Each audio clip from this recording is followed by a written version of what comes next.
Hello everyone, I'm George from Ireland, and behind me is the house where Paul Robeson lived in London, 1929 to 34.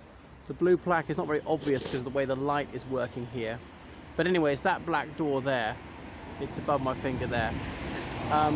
So Robeson was born in Princeton, New Jersey in 1898. He was an African American, and he was family was reasonably well off. He was 6'3" by the time he grew up. He was very muscular, so he was an accomplished athlete, and he attended Rutgers University, later the University of Columbia. He got a scholarship there. He played football for them. I mean, American football, obviously, not what we call football.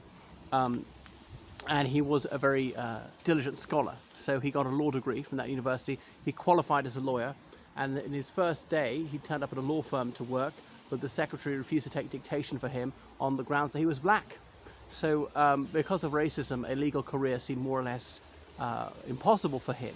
And he was also blessed with a fantastic bass voice. He'd sung in a lot of productions when he was an undergraduate.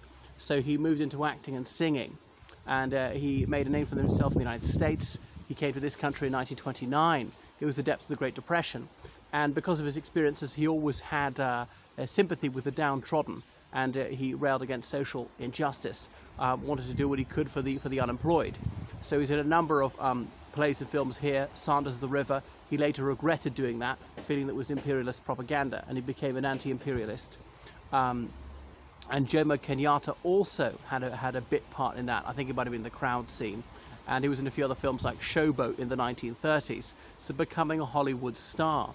But later he became a communist, feeling that they were anti-racist, and he visited Moscow and he said, "Here, for the first time, I walk in dignity," as in there was no anti-black prejudice in the Soviet Union, and in fact they were pro-black.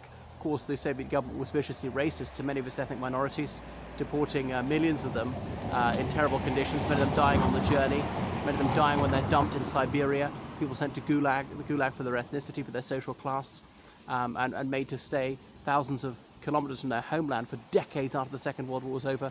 See, a famine deliberately caused against the Ukrainians to cause millions of them to die of starvation, and so on. So the Soviet Union was extremely racist, but just not against black people. Anyway, so the Second World War, he advocated for the Allied cause. He done so in the 1930s for the Spanish government against the insurrection there, to little avail. So he sang the Soviet national anthem in English. He could also sing the Chinese anthem, national anthem, the communist one, Jilai, Jilai, Jilai, the communist, arise, arise, arise. That's the March of the Volunteers. He could sing it in Mandarin. So he remained an activist for the causes that he believed in so fervently for the remainder of his life, and there's no doubting the sincerity or the tenacity with which these views were held and expressed. But after the Second World War, the United States entered the McCarthy era. There was this Red Scare. There were Reds under the bed. There were these.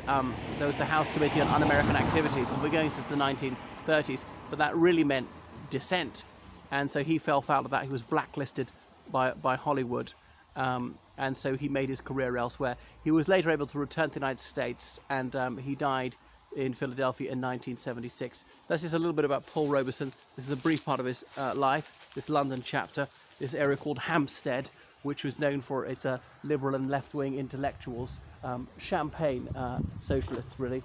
A very, very fine house he lived there. So just off Hampstead Heath, this lovely park in Hampstead. Okay, that's enough from me. Toodaloo.